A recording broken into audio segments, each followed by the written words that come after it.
slicing up the garlic for our aglio olio, or garlic and oil spaghetti. I love these little handheld graters. They're fabulous. I'm also using another tool that I love. It's cheap and cheerful. This is actually for truffles, fresh truffles.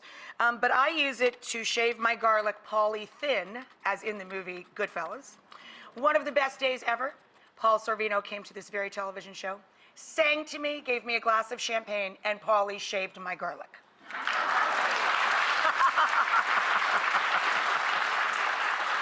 I never wanted to go to prison so bad in my whole life. I wanted to go to that dinner so bad. It looks so good.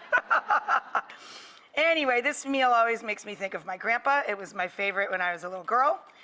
I've got my oil getting nice and hot.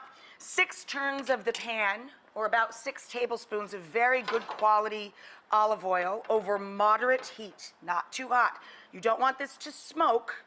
You want this to just ripple. When it starts to ripple, that means you can add your anchovies. Now, we love anchovies in my family. If you're just trying this for the first time, start with 3 or 4 anchovies. That'll give you a good amount of salt. I'm going to put in more like 8 because I love anchovies. It's the most delicious flavor. And honestly, once this melts and it just dissipates into the oil, there's no bits of fish left at all, and it just tastes like a beautiful natural salt. You let the anchovies melt first, then you add the garlic, and you keep that pan nice and low so you don't burn your garlic. Now, in Italian cooking, we don't usually serve cheese with anything that has seafood in it.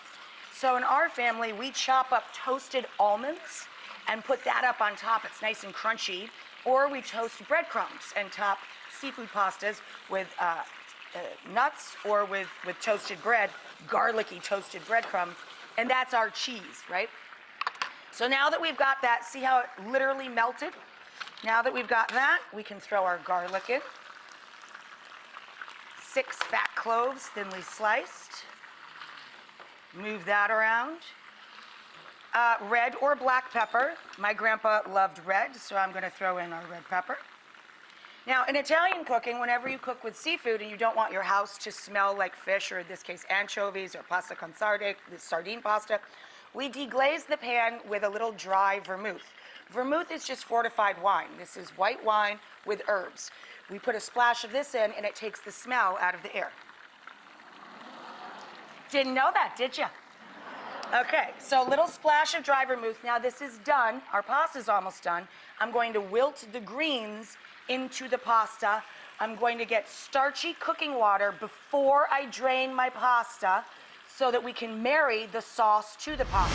When you are cooking dry pasta at home, whatever the package says for al dente, or to the tooth, if it says 7 minutes or 8 minutes, I want you to subtract 1 minute from that and set your timer. That's when you need to drain your pasta. It's going to continue to cook when you marry the pasta to the sauce. The process of doing that is very specific in Italian cooking. You add the pasta to the sauce. You would finish it with good fatty olive oil, nice good fruity EVOO. This is a sauce based in that, so you don't have to add additional oil, obviously. And you need that starchy, salty cooking liquid to marry the sauce to the pasta. Nothing drives me more insane than seeing a bowl of naked spaghetti with a blob of sauce in the middle. Don't do that. Don't do that. Oh, this smells amazing. So this is our natural salt, our anchovies melted into the oil, the good olive oil. Lots of garlic, crushed red pepper flake. We wilted in all of that delicious kale. It just smells amazing. We deglazed with our little home-cooked secret of a little splash of dry vermouth, which if you make martinis, you've got at home anyway. So we're going to pile this into our beautiful pasta bowl. I know, right? Garlic and oil spaghetti is such a comfort food for me. I just love it.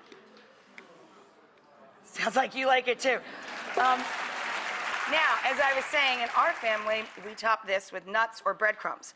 I like to take gremolata, which is a combination of chopped garlic, lemon zest, and parsley, and incorporate that into the nuts. In this case, we have so much garlic here, I didn't do a traditional gremolata, but I chopped together little fresh oregano, fresh parsley, the toasted nuts, and lemon zest. And we toasted the nuts, of course, to develop their flavor. And then you just generously put that right up on top. Nice and crunchy and delicious.